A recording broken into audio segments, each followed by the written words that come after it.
이걸 통해서 우리가 이 의식이 많이 바뀌어요, 그죠? 이 사고, 감정도 바뀌고, 우리가 보편적으로 그냥 그냥 사라지는 걸 이것을 너무 모르고 살았다. 그냥 감정 따라 살았다 하는 걸 발견해요. 그래서 우리가 이걸 통해서 많은 걸 깨달았죠. 어제 우리 그 인간의 죽음에 대한 얘기도 많이 했는데 죽음의 의미를 너무 모르니까 철학적으로도 오히려 죽음이라는 게 인식, 다시 말해서 영혼이 몸에서 해방되는 거다. 그러니까 철학에서도 굉장한 자유를 누리고 살아요. 불교인들 천국 지옥 얘기 안 하더라도 그들은 윤회한다고 믿으니까 죽음을 두려워하지 않는다. 왜? 다른 세상이 있다고. 그래서 다른 세상은 더 좋은 세상으로 가려면 착하게 살아야 돼. 착함을 따지면 불교인들이 예수 믿는 사람보다 더 착하다. 이게 심각한 거예요. 그러니까 예수를 믿어서 말로만 믿지 악한 습성이 그대로 있어가지고 싸우는 거 보면 그죠? 웃기는 거죠. 그 신앙을 안 사는 거예요. 그게 이제 바로 우리가 모르는 걸 모르는 줄 모르기 때문에 어떻게 사는 게 참 신앙으로 사는 거다 하는 걸 모르니까. 이해되죠? 그러니까 우리가 겉으로 비치는 건 뭐예요? 옷 색깔이 비치잖아요. 분홍색,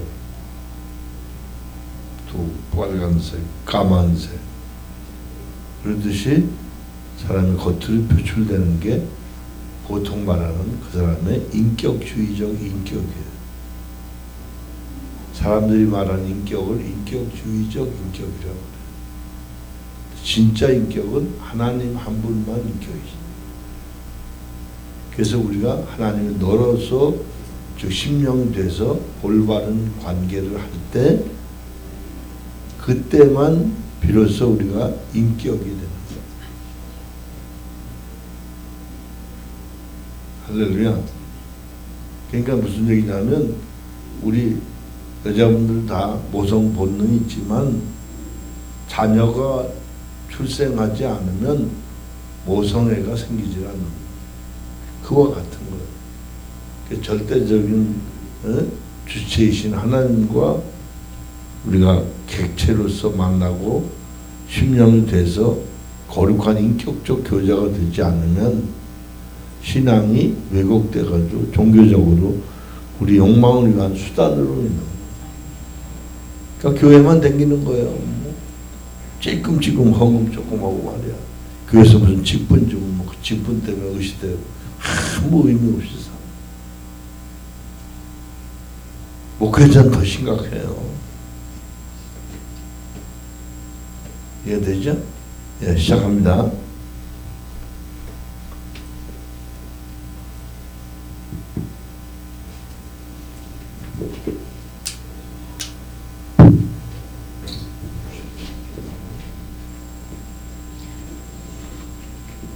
10월 8일 화요일 죽전 6기 힐맨 강의를 시작하겠습니다. 교재는 사람으로 인간학 97쪽 동그라미 두 번째 보시면 되겠습니다. 읽겠습니다. 하나님이 죽음을 예언하셨을 때 그 죽음은 실제성의 상실과 관련된 것이었다고 할 수 있다. 왜냐하면 그 예언을 들었던 아담에게 죽음은 아직 경험되지 않은 사실이었기 때문이다. 죽음이 어떤 실제인지 혹은 어떤 것인지는 아담에게는 낯선 것이었다. 그 예언을 하신 하나님에게는 죽음이 실제하는 것이지만 아직 한 번도 경험하지 않은 아담에게는 분명하지 않은 실제였다. 말씀하신 하나님에게는 분명하지만 그 말을 듣는 아담에게는 실제하지 않는 하나의 가능성이었다. 우리가 통상 이해하는 육과 영혼의 분리는 오히려 아담이 불순종한 후 하나님이 그에게 하신 심판과 관련된 것으로 보인다. 불순종한 아담에게 하나님은 내가 얼굴에 땀이 흘려야 너는 흑인이 흙으로 돌아갈 것이니라. 창세기 3장 19절. 정확히는 내가 얼굴에 땀이 흘러야 식물을 먹고 필경은 흙으로 돌아가리니 그 속에서 내가 취함을 입었음이라.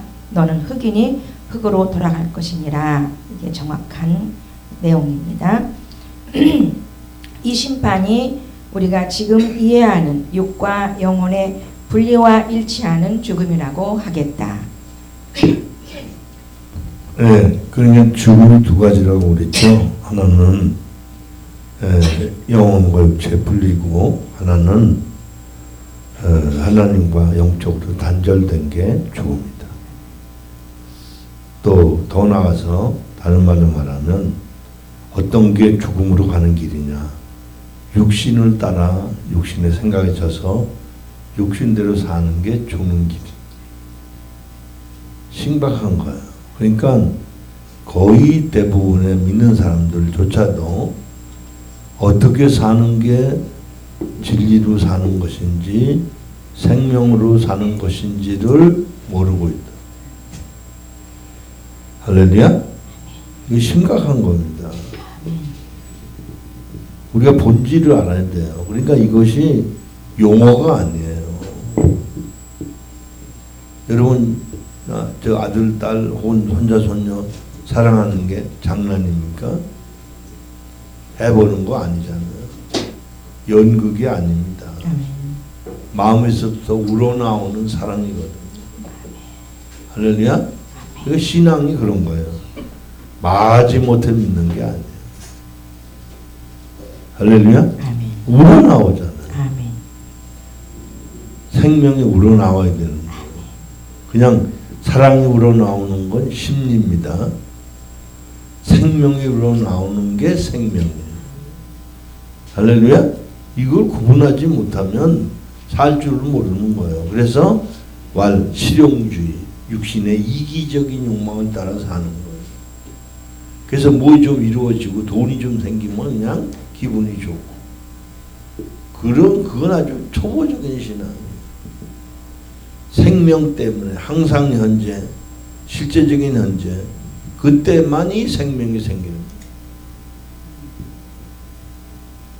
부부가 그냥 저 호적에 등록만 돼 있다고 아들 딸 낳아주지 않죠? 사랑할 때 그죠? 생명이 잉태되는 거예요. 그와 같은 원리입니다. 하나님과 올바른 관계가 안 되면 생명이 안 됩니다. 할렐루야. 그래서 제대로 믿지 않으려면 관두라는 거야. 어차피 지옥 갈 거 뭘 믿냐 이런 얘기지. 그게 심각하게 생각하고 우리가 살아야 우리 가족들을 살릴 수 있고, 그죠? 여러분만 천당 갑니까? 예? 자녀손들은 다 지옥 가도 괜찮아요? 심각한 얘기예요. 할렐루야. 예. 98쪽 동그라미 3번입니다. 그러나 불순종하기 전에 아담에게 하신 하나님의 죽음에 대한 예언은 육과 영혼의 분리라는 단순한 사망의 차원이 아니었다고 할 수 있다. 그것은 실제성의 상실과 관련된 것이었다. 실제성의 상실이란 우리가 지금 통상 이해하는 육과 영혼의 분리로 이해하는 죽음보다 더 근원적이고 더 심오한 의미를 가진다. 달리 말해 죽음의 뿌리라고 할 수 있겠다. 죽음의 뿌리란 인생의 사망이 여기에서 기인된다고 할 수 있다. 그것은 본질적으로 하나님 앞에서 죽음을 뜻하는데 이것은 단순히 육과 영혼이 분리되는 것이 아니라 실제성의 근원이신 하나님을 상실하는 것을 의미한다. 말하자면 불순종하기 전에 아담에게 하나님이 하신 죽음의 예언은 육이 더 이상 땅 위에서 살지 못하는 사망을 뜻하는 것이 아니라 오히려 사망의 뿌리 혹은 사망의 근원에 해당된다고 할 수 있다. 그것은 실제성의 상실이며 여기에서 궁극적으로 사망이 일어나는 것이다. 육과 영혼의 분리는 사실 인간의 사망을 뜻하는데 이런 사망이 가능하기 위해서는 사망을 일으키는 뿌리가 실제해야 한다. 사망의 뿌리는 바로 실제성의 근원인 하나님 앞에서 죽은 것에 있다. 이런 의미에서 인간이 죽는 것은 사실 사망하는 것인데 사망은 통상 우리가 이해하는 바대로 육이 영혼과 분리하는 것을 뜻한다. 이것을 성경의 표현으로 표현하자면 흑인이 흑으로 돌아가는 것이다. 그러나 이런 사망이 일어나는 근원은 실제성의 상실에 있다. 실제성의 근원인 하나님 앞에서 인간이 이미 죽었기 때문에 그는 자연스럽게 사망하는 것이다. 인간이 사망하는 이유는 하나님 앞에서 이미 죽었기 때문이 분명하다. 아멘. 네, 그러니까 이런 얘기죠. 죽었기 때문에 썩는다 이런 것 같은 거. 그러니까 창조 근원적으로 하나님과 단절된 사람은 이미 죽었다. 실제성이 죽었다. 그렇기 때문에 2차적으로 또 죽게 된다. 그래서 둘째 사망이 나와서 둘째 사망이 있잖아요. 사람이 몸이 한 번 죽지만 다시 부활했다가 두 번째 사망에 들어간다. 심각한 거죠. 그러니까 저 여러분은 이 땅에서 거듭나면, 그죠? 거듭나면 우리는 두 번째 다시 부활하잖아요. 그리고 두 번째 죽음이 없어. 영생으로 들어가는 거예요. 할렐루야. 그 각주 한번 보세요. 18번, 19번. 보로스는 불순종한 아담에게 98쪽이에요. 맨 밑에 심판으로 임한 죽음을 흙으로 돌아가는 사람의 죽음, 즉 분리, 중지 또는 무력함으로 이해한다. 19. 그래서 죽음의 참된 핵심은 단순히 피조물의 사망이 아니라 우리를 생명과 궁극적으로 분리시키는 하나님의 심판이다. 이해가 되죠? 그러니까 우리 이런 것들 바르게 알아야지 그냥 먹고 마시고 사는 게 사는 건 줄 알고 몸이 죽는 게 죽는 건 줄 아는 이렇게 단순하게 그냥 동물적으로 생각하는 건 어리석은 거예요. 그러니까 살 줄을 몰라가지고 이기적이고 편협된 욕심을 따라 사는 거예요. 그래서 이제 제가 조금 영적으로 세워져 가는 걸 과정 속에 보니까 하나님이 안목을 열어주셔. 이렇게 보면 참 안타까워 한심해. 너무 살 줄을 몰라. 본질을 모르는 거예요. 여러분 할머니 된 사람들이 애들하고 장난이라고 놀고 있어 보세요. 그죠? 좋게 말하면 애들하고 놀아주는 거예요. 그죠? 나쁘게 말하면 뭐야? 어린애라고. 우리가 이 본질을 모르면 여러분 신앙생활이 왜곡되는 거예요. 그러니까 로마서 8장 13절에서 영으로서 몸의 행실을 죽이면 살리라. 그게 자연스러워지는 거예요. 아멘. 할렐루야. 예. 99쪽 네 번째 동그라미 맞죠? 사람은 위에서 말한 바대로 야훼 하나님이 일어나는 실체로 창조된 존재였다. 즉 그에게서 하나님이 야훼이심이 선포되고 실제하는 존재였다. 이렇게 그를 창조한 하나님이 그에게 죽음을 예언했는데 그래서 그 죽음은 아담의 실제성과 직결되는 것이 분명하다. 아담의 실제성이란 그가 오로지 야훼 하나님으로 인해 살아가는 존재라는 사실에 있다. 따라서 죽음이란 그에게서 야훼 하나님의 상실이라고 볼 수 있다. 불순종한 아담에게는 더 이상 하나님이 주인이 아니라 아담 자신이 스스로 주인이 되는 존재가 되었음을 시사한다. 아담 자신이 스스로 주인이 되는 것은 야훼 하나님의 상실을 뜻한다. 야훼 하나님을 선포하는 존재로 창조된 아담이 야훼 하나님을 잃는 것은 곧 생명의 상실이고 실제성의 상실이다. 그것은 실제의 근거를 송두리째 상실하는 것이다. 다시 말해 그는 더 이상 사람으로 살 수 없는 존재가 된 것이다. 더 이상 야훼 하나님이 실제하지 않는 존재가 된 것이다. 네, 뭐 비유로 말씀드리면 요즘 일본에서 이제 독거 노인들이 많대요. 그러니까 저 뭐예요? AI인가요? 이 로봇, 말하는 로봇. 네, 이런 거를 데리고 산대요. 그리고 뭐 그 애완견이나 고양이를 데리고 산다. 살 수는 있어요, 그죠? 근데 그거는 사람으로 사는 게 아니에요. 그래서 미국서 들으니까요, 그 노인 그 아파트나 노인 병원 요양병원 있잖아요. 예? 나이 뭐 80 넘은 사는 할머니들이 그 영감 이렇게 남자들 같이 있는 거 그렇게 기뻐한대요. 그래서 남자하고 같이 살면 수명이 길대요. 알아듣겠어요? 그 남자 같이 안 살면 수명이 짧아진다. 그래서 요즘 뭐 그 애완견이나 이런 기르잖아요. 그건 사람으로 사는 게 아니에요. 애완견 기르면 자기도 개가 되는 거예요. 진짜 무슨 얘기 아니에요. 아니 저 아파트에서 그 엘리베이터 타면요, 그죠? 강아지 안고 가면서 우리 애기래. 알았죠? 그러니까 인면수심이야. 얼굴은 사람인데 마음은 짐승이다. 여러분 심각한 거예요. 이거 그냥 밥 먹고 사는 게 아니에요. 그러니까 여러분 이 잘못된 이 머리통을 깨야 돼. 그래서 제가 미국에서 그랬어요.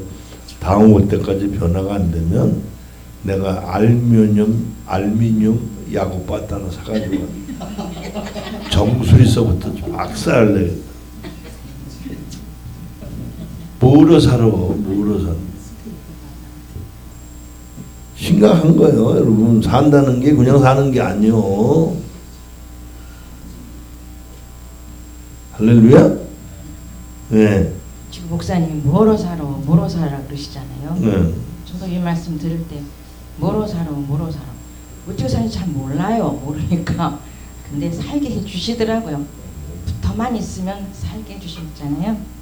그리고 심장은 늘 뛰죠. 비오스의 목숨이 살아있는 동안은 심장은 늘 자동으로 뛰잖아요. 영은 심령이 될 때만 뛰는 거예요. 심령이 돼야만 움직이고 우리 안에서 뛰어. 그러니까 심령이 되는 횟수들이 길어지더라고요. 근데 뛴다 그러니까요. 쉽게 말하면 우리가 보통 인식하지 못하지만 비오스의 심장이 뛰는 것처럼 예? 우리 푸시케라고 하는 인생의 소망의 가슴을 뜁니다. 그죠? 그것만 아니에요. 영의 심장이 별도로 뜁니다. 그 말은 동력, 활동성, 그 동력이 있다는 거예요. 그 실제 나는 이 영이 그 공중에 떠 있을 때 영의 심장이 별도로 뛰는 것처럼 뛰니까 뛰기만 하는 게 아니에요. 뛰니까 영의 사고가 확장이 돼요. 그러니까 여러분 그냥 이 몸뚱어리만 들고 다니지 마세요. 무거우니까 집에다 놓고 오시든지. 이해가 돼요? 지적 동의는 돼요. 지적 동의가 중요해요. 네. 그래 그라마가 되는 거니까요. 자, 99쪽 괄호 3번입니다. 인간의 고통 동그라미 1번. 여기서 아담에게 하신 하나님의 심판을 이해하면 인간의 고통의 실체가 보다 더 분명해진다. 하나님은 불순종한 아담과 하와 그리고 뱀에게 심판을 하시는데 뱀에게는 배로 다닐 것과 종신토록 흙을 먹을 것을 명하셨고 하와에게는 잉태하는 고통과 남편을 사모하는 것과 남편이 다스리는 것으로 심판하셨고 아담에게는 땅의 저주와 땅에서의 수고 그리고 흙으로 돌아가는 사망의 심판을 명하셨다. 창세기 3장 14절로 19절. 하나님의 심판에 대해 숙고해 본다면 우선 이 심판이 마치 아담의 불순종에서 기인되고 시작된 것으로 보인다는 것이다. 예를 들어 하와에게 임한 잉태의 고통도 아담의 불순종에서 직접 기인되는 것으로 보인다는 것이다. 이것은 불순종하기 전에 사람에게는 잉태의 고통이 전혀 없었던 것처럼 보인다. 잉태의 고통이 불순종한 후에서부터 시작되는 것으로 비춰진다. 그리고 아담에게 임한 땅에서의 수고 역시 그의 불순종에서부터 시작되는 것으로 기록되어 있다. 마치 그 이전에는 수고하는 고통이 전혀 없었던 것처럼 보인다. 과연 고통이 불순종하기 전에 인간에게는 전혀 없었다고 할 수 있는가? 2번. 아, 그래요. 그러니까 다음에 이제 고통에 대한 얘기가 이제 계속 나오는데 다시 말하면 이런 거예요. 그 부모가 노점에서 어느 역할로 호빵장사라든지 불빵장사라든지 토스트를 굽고 팔든지 추운 겨울에 막 추워서 얼어 붙을지라도 자식들을 위한 사랑, 자녀들을 기르는 행복 때문에 그들은 그 어려움과 고통을 즐거움으로 여길 수 있어요. 그러니까 무슨 얘기냐면 고통이 없는 사람 아무도 없지만 고통을 통증으로 느끼느냐 안 느끼냐 하는 건 정신적인 문제다. 이해되죠? 아, 우리가 물론 자녀들 낳아서 기를 때 얼마나 힘들었어요. 근데 고생했다고 말하지 않는. 너희들이 잘 자라줘서 고맙다. 그 왜? 그걸 고통을 여기지 않기 때문에. 할렐루야. 그러니까 여기서 이제 고통이 온 것은 그러니까 아담이 타락하기 전에 뭐 노동이라면서 땀이 안 흘렸어요. 흘렸었겠죠. 근데 그 하나님 힘이 넘치게 하셨을 것 같아요. 그렇죠? 즐거운 거예요. 여러분 시골에서 농사 짓는 분들 보면요, 젊은 사람이 오히려 힘들어요. 근데 노인네들은 아주 즐거워요. 그 이유가 뭔지 아십니까? 소출을 내다보고 자녀 손들이 먹고 사는 걸 기대하기 때문에 즐거움을 하는. 그 옛날에 그런 말이 있어요. 아버지가 말하기를, 야, 이 말만 하면 이제 못 심고 나서 배부르지? 먹어봐야 알죠. 이게 누렇게 익은 거 보고 아버지가 이만만 하면 배부르지? 먹어봐야 알지. 그 다음에 이제 추술했단 말이지. 탈곡을 해놨어. 이만만 하면 배부르지? 먹어봐야 알지. 이게 이제 말려가지고 방앗간에 가서 도정을 해다가 밥을 했단 말이야. 그래서 밥상을 차려놨어. 이만만 하면 배부르지요. 먹어봐야 알지. 아들 녀석이 화가 나서 상을 엎어. 껄껄 아버지가 웃으시면서 거봐라 이 녀석아, 먹어봐야 알지. 우리가 진수성찬 차려놨어도 먹지 않으면 내게 안 되는 거예요. 우리 신앙이 손바닥에 있지만 실천하지 않으면 신앙이 안 되는 거예요. 할렐루야. 심각합니다. 네. 100쪽 두 번째 동그라미. 고통이 인간의 불순종 이후에서 시작되는 것처럼 기록된 것을 자세히 살펴보아야 한다. 우리가 고통이라고 한다면 이 말은 우선 정신적인 개념인 것을 간과할 수 없다. 고통이란 실제로 통증에서 시작된다고 할 수 있는데 그 통증이 장기간 지속될 때 그리고 그것을 더 이상 제어하거나 억제할 수 없을 때 우리는 고통이라고 이해한다. 말하자면 통증이 육과 영혼에 지속적으로 주어지고 그 통증에 대해 우리의 방어 능력이 한계를 가질 때 통상 고통이라고 한다. 그렇다면 불순종하기 전에 아담에게는 육과 영혼의 통증이 전혀 없었다고 말할 수 있는가? 물론 성경에서는 명확하게 기록되어 있지 않다. 그러나 유추를 통해 추론해 본다면 불순종하기 전에 사람에게도 우리와 똑같은 통증은 이미 있었다고 할 수밖에 없다.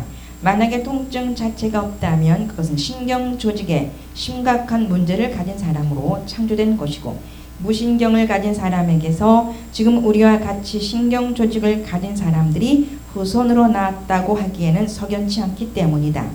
그래서 불순종하기 전에 아담에게도 통증과 아픔은 있었다고 하는 것이 옳다. 그렇다면 하나님이 명하신 고통을 어떻게 이해해야 될까? 그렇죠? 그러니까 신경 조직이 있는 한 배임은 아픈 거예요. 근데 그 당연한 줄 알면, 그죠? 그걸 고통이라고 여기지 않는다. 제가 그 미국에서 이제 치료를 받는데요. 이렇게 맥힌 데를 이제 뚫어주려고 그냥 굉장히 그런 얘기를 해요. 땅을 가만 놔두면 안 됩니다. 굳어져서 기경을 해야 돼요. 그러니까 살을 그냥 우리 식으로 안찰하면 안 된대. 지압하면 안 된대. 그건 눌러주는 것에 불과해. 그러니까 막 그냥 되게 아플 정도로요. 아주 뜯어내니까 그냥 피가 까맣게 속에서 나쁜 피가 까맣게 올라가. 이야, 대단하더라고. 근데 얼마나 아픈지요? 칼로 째는 것 같아. 저는 비교적 좀 잘 참는 편이에요. 좀 참았더니 나보고 독점이.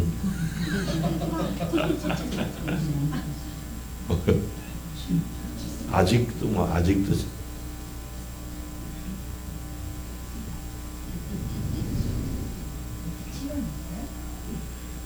난 터지고 있는데 이것 때문에 보세요. 한 달 이상 필요합니다. 고생 많이.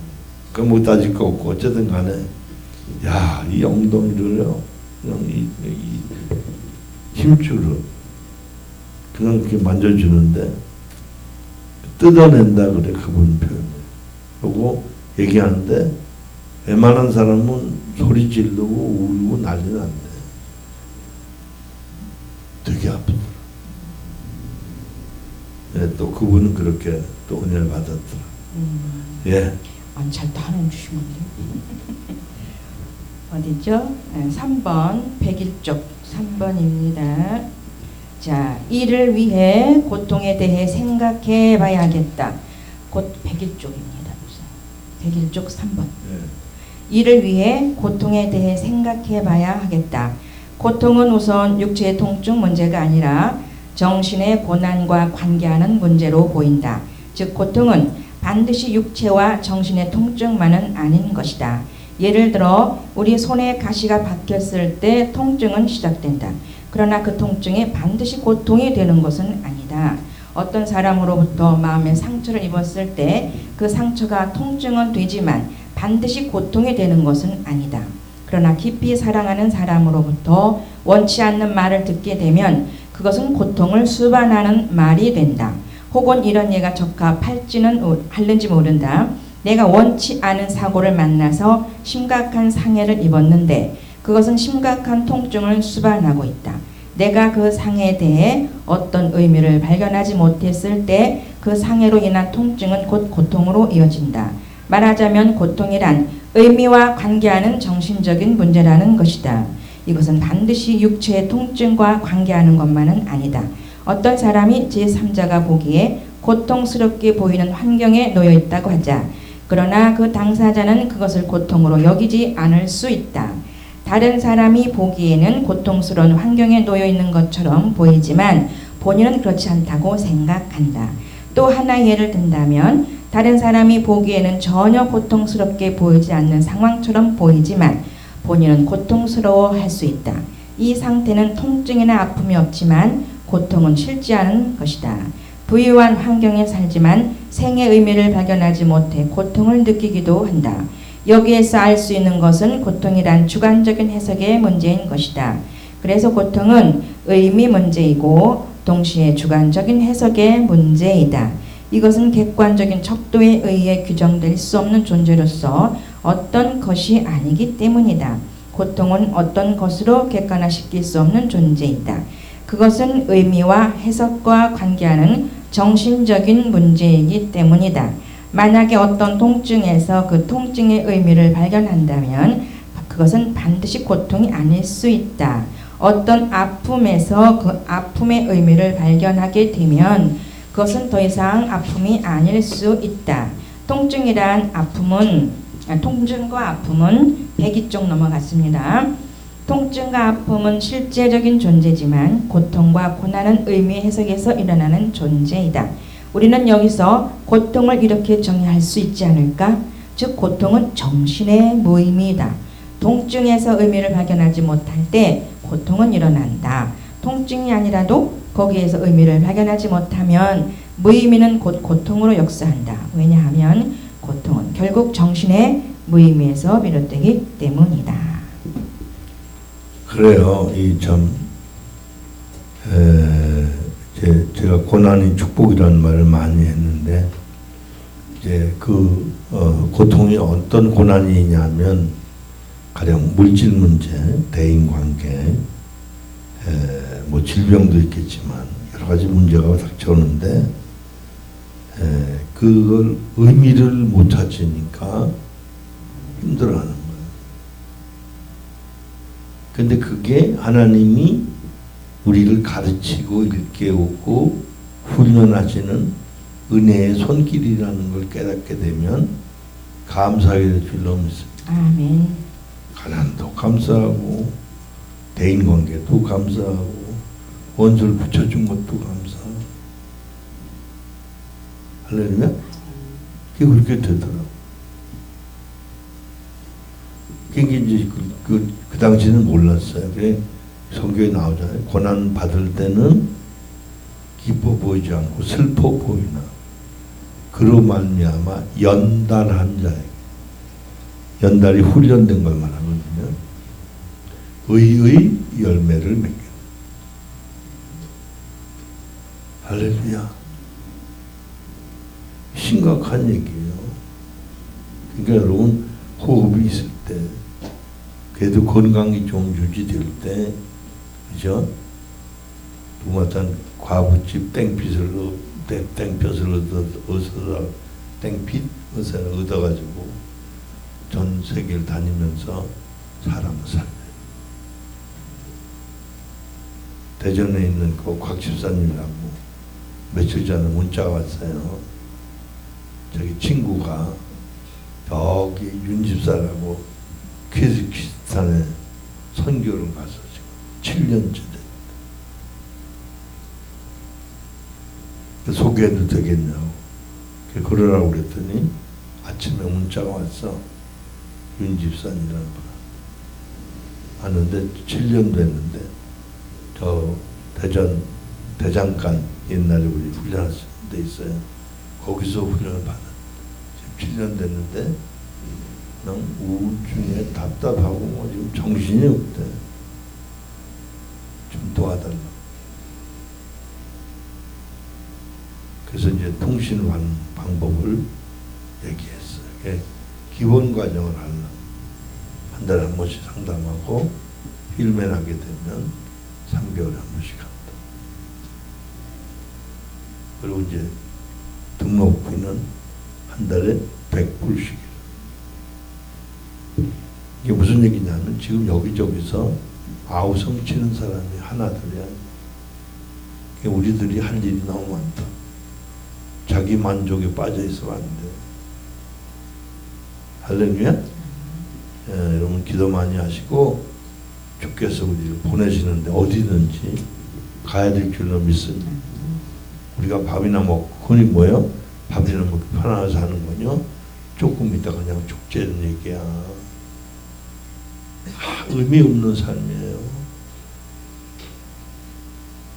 할렐루야? 어제 누가 그러시더라고.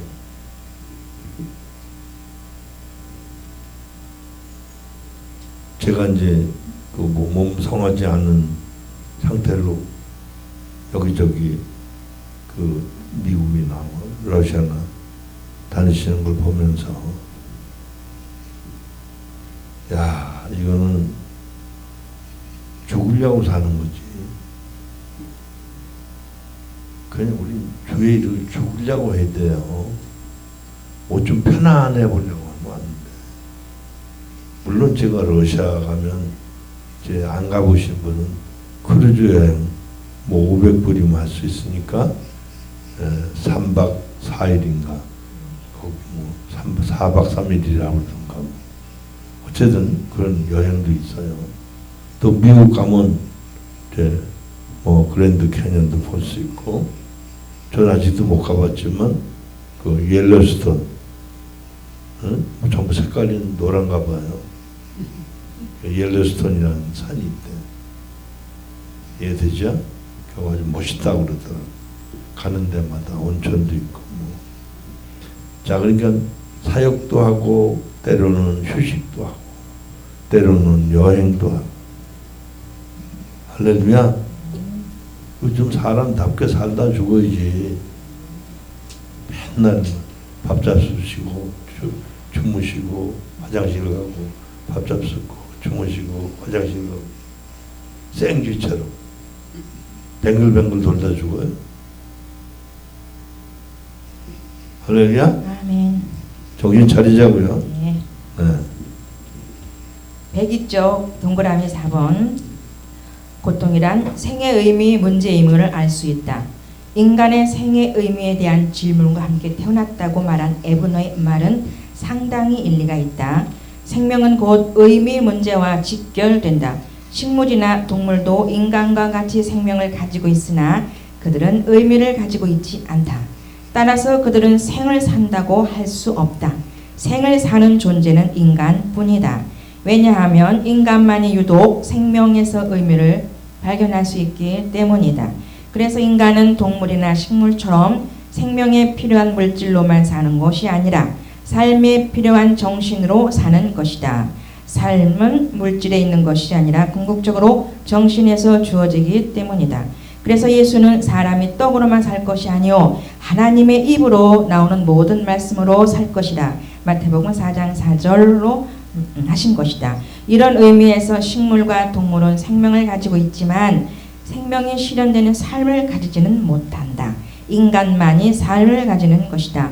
삶이란 생명이 실현되는 것을 의미하는데 이것은 절대적으로 의미와 연관되어 있다. 생명과 의미가 결합하면서 인간은 비로소 생을 사는 것, 즉 삶을 가지는 것이다. 생명 없는 의미는 실제하지 않으며 반면에 의미 없는 생명이란 삶이 아닌 것이다. 삶은 의미 있는 생명의 문제인 것이다. 그것은 생명과 의미의 결합 문제이다. 인간의 생명은 반드시 의미를 동반해야 한다. 생명이 의미를 동반할 때 비로소 실제적으로 살아가는 것이라고 할 수 있다. 삶은 살아가는 의미의 문제이기 때문에 실제성의 문제이기도 하다. 생명은 사변이나 관념 혹은 추상에서 실제하는 것이 아니라 실제성에 놓여 있다. 생명에서 의미를 발견하지 못할 때 그 생은 곧 고통이 된다. 고통은 생명에서 의미를 발견하지 못할 때 일어난다. 의미가 생명을 실제적으로 만들지 않으면 생명은 곧 고통이 된다. 아멘. 그렇죠. 우리가 이제 숨을 쉰다는 건 그렇죠. 의미를 부여할 때 행복한 거예요. 그래서 그 뭐라고 그래요? 일각이여 삼초란 말. 일각이란 말은 한 시각을 얘기하는. 사람이 괴로울 때는 한 시각이 3년 같다는 거예요. 왜 이놈의 세월이 시간이 왜 안 가냐? 너무 괴롭다.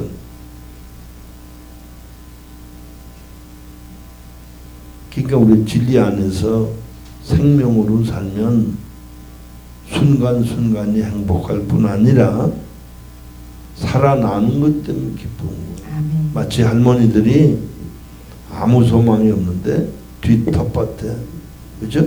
씨를 뿌렸는데 아침 저녁 나가보면 자라는 거고 참 즐거워요. 에?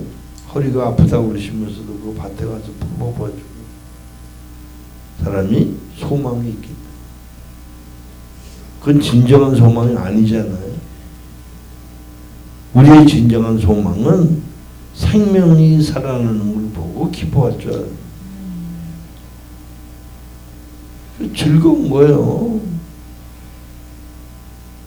그 생명이 된 사람들 비쭉빼쭉하는 거 보면 참 미워 죽겠어. 그런데 그 하는 행실은 미워 죽겠는데 그 속에 역사하는 생명은 귀하다. 왜? 하나님의 생명이기 때문에. 저도 인간적으로 안 보고 싶은 사람 꽤 많이 있어요. 그런데 그 속에 있는 하나님의 생명 때문에 인내하게 되고 사랑하게 되고 세우게 되는 거예요. 할렐루야. 내가 잘나서가 아니에요. 하나님 그 사랑을 알면 내 감정이 중요한 게 아니거든. 그죠? 하나님 뜻이 중요한 거야. 할렐루야.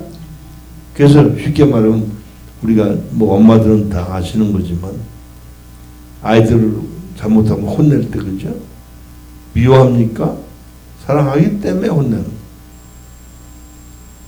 근데 애들은 이해 못해. 사랑한다 그러고서 사랑하는 거 좋아. 맨날 때리면서 사랑하면서 사랑해. 애들은 그럴 수밖에 없다고. 뭐 나중에 철이 들면 그게 사랑이었구나 하는 걸 깨닫게. 이거 어떻게 설명하겠냐. 하나님 사랑은 그런 거하고 비교가 안 되는 거예요.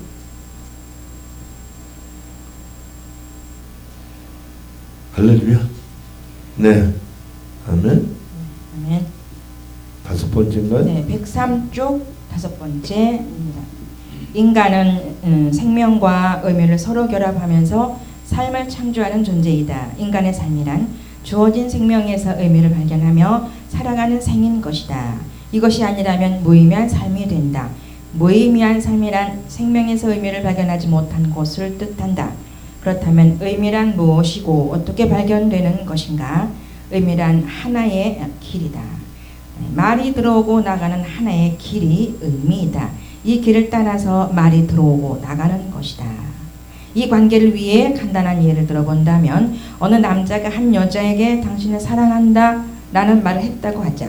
그 남자에 의해 발설된 말은 하나의 문장이다. 문장이란 말하는 자의 정신에 의해 발설된 말이다. 그런데 그 문장이 상대방의 귀 입구까지 갈 때 그것은 형성된 문장으로 가는 것이 아니라 하나의 파장의 형태로 나아간다. 파장으로 진행되다가 상대의 귀에 도착하면서 상대는 그 파장을 말로 받아들인다. 다시 말하면 공기 중에는 파장으로 나가다가 상대의 귀에 도착하면서 말로 변화된다는 것이다. 파장에서 말로 변화된 것은 말하는 자가 그렇게 변화시킨 것이 아니라 듣는 자에게서 그렇게 바뀌었다고 할 수 있다. 그 남자의 말이 공기 중에는 파장으로 나타났다가 그 여자의 귀에 도착하면서부터 다시 말로 바뀌는 것이다. 얼마나 신비한가? 말하자면 말이 파장으로 바뀌었다가 다시 말로 변화되는 것이다. 파장이 말로 바뀐 것은 듣는 자에 의해서이다. 듣는 자가 말하는 자의 말을 재구성한 셈이다. 그래서 말이란 말하는 자의 말이기보다는 듣는 자의 말이다. 그것은 하나의 재구성된 말이다. 말하는 자가 당신을 사랑한다 라는 문장을 발설했지만 그 문장이 공중에서 가시적으로 형태화된 어떤 것으로 상대에게 다가가는 것이 아니라 하나의 파장의 형태로 다가간다. 그 파장이 듣는 상대에 의해 말로 재구성된 것이다. 듣는 자는 말하는 자의 말을 재구성한 것이다. 그래서 말이란 말하는 자의 말을 듣는 자가 그대로 재구성하는 것을 뜻한다. 듣는 상대에 의해 재구성되지 않으면 말은 성립될 수 없다. 듣는 상대에 의해 재구성되는 과정을 해석이라고 할 수 있다. 말이란 말하는 자의 발설과 듣는 자의 재구성 사이에서 생기는 해석의 문제이다. 해석이 없다면 결코 말은 일어날 수 없을 것이다. 그래서 말은 해석의 문제이기도 하다. 이렇게 이해할 수 있지 않을까? 즉 말하는 자의 생명을 듣는 자가 의미로 받아들이는 것이 해석이라고 말이다. 해석이란 말하는 자의 생명을 듣는 자가 의미로 받아들이는 것이다. 해석이란 말을 의미로 받아들이는 정신적인 행위이다. 이 정신적인 행위가 없다면 말은 결코 일어날 수 없을 것이다. 참 재미있는 얘기예요. 그러니까 우리 언어가 발설되면서 전파화되는 거예요. 그래서 이게 이 귀가 이렇게 생긴 게요. 그냥 모양으로 생긴 게 아니에요. 여기서 이게 전파가 굴러 들어가서 이 고막을 안에 떠는 거예요. 그 신경이 받아들여 가지고 여기서 자기의 정신으로 재해석을 하는 거예요. 다른 말로 이해하는 거죠. 그러니까 이해도 내 정신이 있어야 이해하는 거예요. 정신이 있어야 문장을 이해하는 거예요. 그러니까 쉽게 말하면 우리가 외국 사람 만나면 여기 그 정신이 없어서 소리는 들리는데 무슨 말인지 모르잖아요. 해석이 안 돼. 그렇죠? 그러니까 아이들 보세요. 엄마가 뭐라고 얘기하면 엄마 뭐야 그 말이? 그죠? 왜? 정신이 없어. 문장을 해석할 정신이 없어. 그 해석이 안 되는 거야. 그러니까 우리 보통 뭐라 해? 어려서 못 알아듣는다. 그러니까 이게 하나의 기능이에요. 이게. 할렐루야. 근데 하나님 우리에게 인격이라는 걸 집어넣으셔서 이것을 고급 언어로 만드셔요. 그래서 생명의 언어로 바꾸셔요. 기가 막힌 거죠. 할렐루야. 네, 그러니까 우리가 기가 막힌 정신이 문장을 만들어내는 거예요. 그러니까 이런 생각, 말을 들어본 적이 없어요, 저는. 정신이 문장이 되게 해서 언어를 만드시는 분이 하나님이에요. 할렐루야. 그게 못 알아듣는 사람 아직 정신이 덜 돼서. 이게 그런 거예요. 할렐루야. 네, 빨리빨리 우리 정신이 성숙해야 될 줄로 믿습니다. 네. 몇 번인가요? 146번인데요. 지금 네. 정신이 빨리빨리 성장해야 된다고 하셨잖아요. 네. 진짜 성장해야 돼요. 아유, 그렇게 유명한 사람들 만나봐도 다 정신이 어려요. 그 유명한 사람이 뭔지 아시죠? 우리 안에서 말하는 겁니다. 우리 안에서, 우리 훈련하는 안에서. 자, 보겠습니다. 6번입니다. 말이란 일어나는 존재이다. 저도 그랬었고요. 정신 참 어렸었죠. 자, 말이란 일어나는 존재다. 그러니까 정신이 성장하니까요. 하나님에 의해서 사라지게 돼요. 저절로 되더라고요. 지배를 정신에서 하니까. 안과 속에서. 그분이 통치하시니까 사라지게 되더라고요. 아버지가 하세요. 말이란 일어나는 존재이다. 그것은 처음부터 어떤 것이 아니다. 상대가 할 일이 너무 많네요. 그때 발을 잘 안 들어. 예.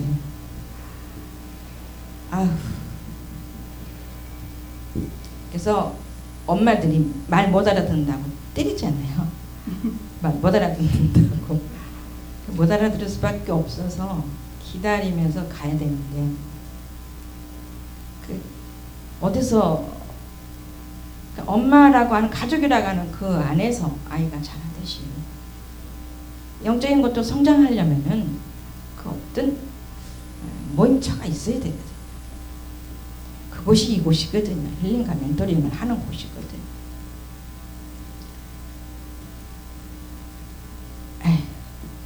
들여보내고 계시는데 좀 먼저 된 분들이 덜 돼서 하나님 아직 안 보내시는 것 같습니다. 정신 똑바로 차려서 하나님 중심으로 더 살아가며 살겠습니다. 어디에요? 다시 읽을게요. 6번. 말이란 일어나는 존재이다. 그것은 처음부터 어떤 것이 아니다. 상대가 나에게 말을 했을 때 상대는 나에게 말이라는 어떤 것을 주는 것이 아니다. 듣는 내가 그것을 의미로 받아들인 것이다. 즉 의미가 나에게서 일어나는 것이다. 의미로 일어날 수 있는 이유는 내가 의미 있게 해석했기 때문이다. 내가 의미 있게 해석하지 않으면 상대의 말은 나에게서 일어날 수 없다. 생각에서 탈피, 감정에서 탈피가 돼야 이런 말도 할 수 있겠더라고요. 우리말 재미있는 말 있죠. 말을 개떡같이 해도 찰떡같이 알아들으라. 그죠? 얼마나 웃기는 얘기예요. 그러니까 우리가 이해를 못하면 오해할 때가 너무 많아. 오해가 할렐루야? 아멘. 네, 7번으로 갑니다. 105쪽 7번입니다. 인간은 오로지 하나님에게 듣는 존재로 창조되었고 그래서 오로지 들어야 하는 존재이다. 그러나 인간이 하나님에게 말을 하는 것은 근본적으로 인간이 하나님 앞에서 문제가 있음을 말해준다. 불순종한 아담이 하나님에게 말을 한 것은 이미 세계가 지어졌음을 의미한다. 그는 불순종하고 난 후 이미 자기 스스로의 존재가 된 것이다. 즉 하나님 앞에서 스스로 자기가 된 것이다. 세계는 자기를 의식할 때 생기는 존재이다. 자기의식이 없다면 세계는 존재하지 않는다. 세계란 자기가 낳은 것이기 때문이다. 이때 인간이 하나님 앞에서 자기이고자 하면서 가지게 된 것이 바로 세계인 것이다. 그러니까 아담은 하나님 앞에서 세계를 창조하면서 불순종한 것이었다. 불순종한 결과로 세계가 생겨났으며 세계의 근거에서 아담은 내가 어디에 있느냐고 물으시는 하나님의 질문에 두려워서 숨었다는 엉뚱한 대답을 할 수 있었던 것이다. 지금의 우리가 볼 때는 엉뚱한 대답같이 보이지만 그 대답을 한 아담에게는 엉뚱한 대답이 아니었다. 그가 이렇게 대답할 수 있었던 이유는 그가 만든 세계에 거하면서 하나님의 말을 들었기 때문이다. 그는 그렇게밖에 대답할 수 없었다. 왜냐하면 그는 더 이상 하나님 앞에서의 존재가 아니라 하나님 앞에서 세상을 의식하는 존재가 되었기 때문이다. 오로지 하나님을 의식하는 존재가 아니라 이제는 세상 속에서 하나님을 의식하는 존재가 된 것이다. 세상 속에서 하나님을 의식하는 존재가 되어 아담은 하나님을 향해 나로 실제하는 하나님을 두려워하고 동시에 나로 실제하는 하나님을 그리워하는 자아가 되었던 것이다. 즉 자의식이 된 것이다. 이것이 인간의 자아의 본질이다. 인간의 자아란 나로 실제하는 하나님을 두려워하면서 동시에 그 하나님을 그리워하는 존재를 뜻한다. 세계란 이런 인간의 자아로 인해 창조되는데 그래서 세계의 밑바닥에는 인간의 하나님을 향한 두려움과 그리움이라는 심리적인 동기를 항상 가지고 있다. 그런 거예요. 참 묘하죠. 우리 자아가 이제 타락한 후에 자아가 하나님이 간섭 안 하시면 참 좋겠는데 그러면서도 하나님이 없으면 또 못 살아. 묘하잖아요. 이게 심각한 오류예요. 그게 우리가 좀 힘들고 어려울 때 그러잖아요. 하나님 좀 제발 나 좀 놔두세요. 그래서 하나님 놔두시면 우리 못 살아. 먹고 마시고 숨 쉬는 모든 물 한 방울까지도 하나님이 공급하지 않으시면 우리는 살 수가 없어요. 근데 우리 건방 떨잖아요. 우리 집에 아직 쌀이 한 포대 남았고요. 은행에 돈이 얼마 있고요. 그죠? 집이 있고요. 가족이 있고요. 그게 사는 줄로 착각하는.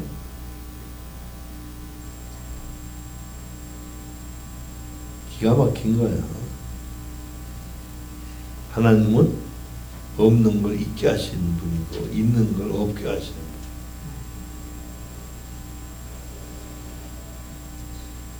이게 이번에 미국 갔을 때도 그러더라고요. 동생 얘기를 많이 해요. 박 집사님 계셨으면 참 좋았을 텐데. 그리워하는 사람들이 많다. 저 역시 이제 금년엔 함께 미국을 좀 가고 그러면서 그랬는데 뭐 바쁘다고 먼저 갔잖아.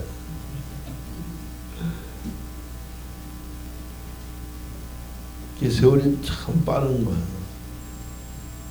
그런데 세상에 생각지도 못한 애들이 태어났잖아. 그저께 보니까 우리 박철성 목사 손자가 와서 빨빨 돌아다니고 올라갔다 내려갔다.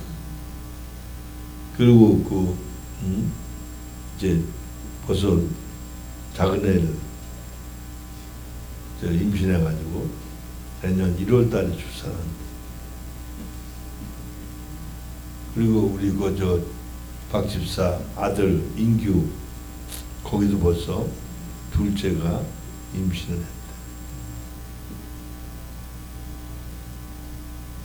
그래서 지난번에 미국 가기 전에 공항에서 우리 아들 보고 내가 인규한테 문자 좀 보내라. 임신했다는데 맛있는 거 뭐 먹게 하라.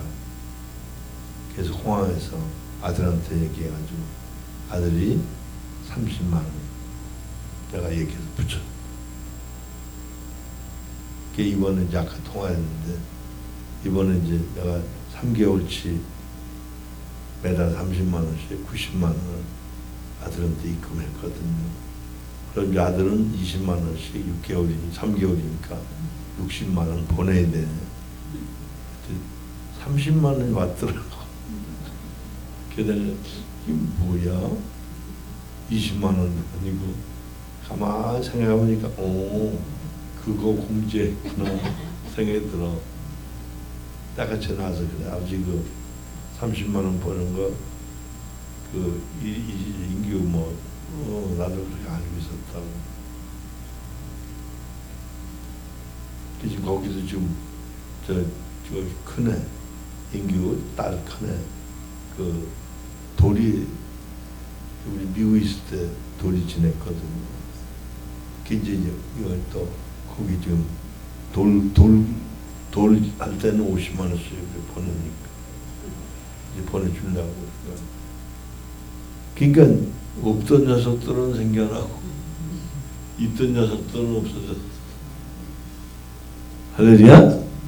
우리 살아있을 동안에 열심히 합시다. 예?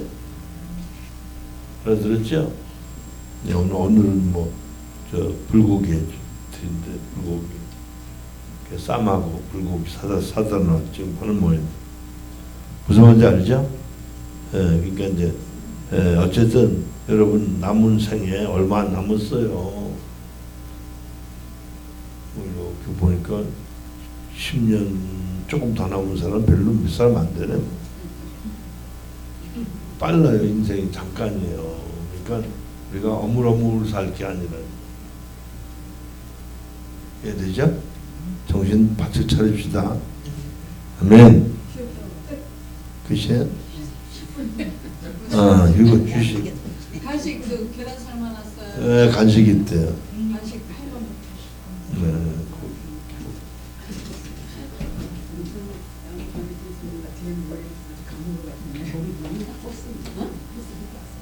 그래요. 계란 잡수요.